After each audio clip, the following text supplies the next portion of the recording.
Staying with that story, more than a month into the rollout of healthcare services under the Social Health Authority, it is emerging that patients suffering from non-communicable diseases could be worst affected by the implementation challenges.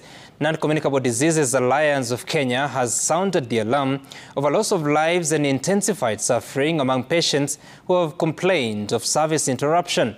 The Alliance reports that patients have been unable to access life-saving treatment and disease management, calling for reverting to the NHIF services until the systemic inefficiencies of the Social Health Authority are fixed. Mary Mwoki has more.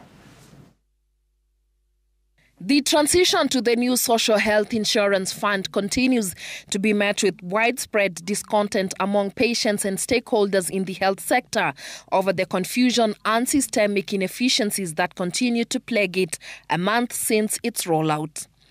The Non-Communicable Disease Alliance says patients with chronic diseases requiring urgent and timely treatment and management such as chemotherapy, dialysis, sickle cell treatment, diabetes management and others have had access to those services curtailed by technical and logistical challenges witnessed in the rollout of the new health system.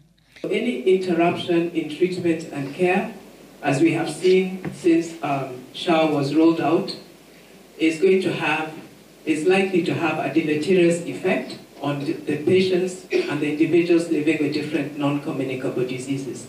Cancer is not waiting for us to sort out, Chief. The Alliance says there are patients with non-communicable diseases who account for 41% of all deaths in the country, and more than 50% of all hospital admissions continue to be denied treatment in most facilities or are forced to make cash payments. A survey conducted by the Alliance highlighted systemic issues that have left many NCD patients struggling to access timely, affordable care.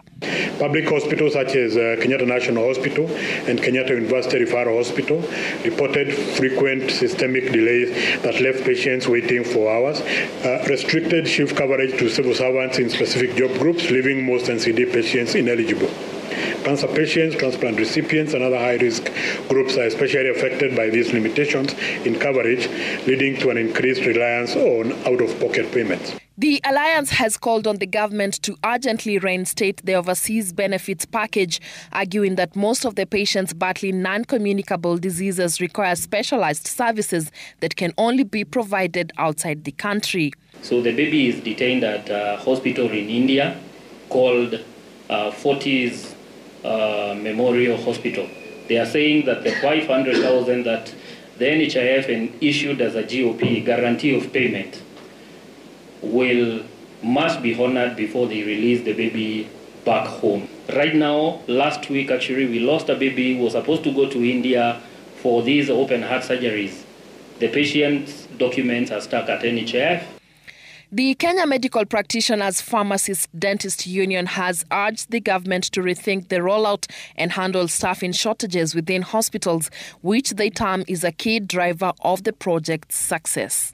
Because the level 2, 3, 4 and 5 within the counties are dysfunctional. These hospitals have no doctors, these hospitals have no equipment, these hospitals have no drugs. So yes, you are referred to your deathbed, you don't refer to get the care. So we keep saying, without looking into the human resource aspect of healthcare, it is impossible to have the Social Health Authority rolled out as expected.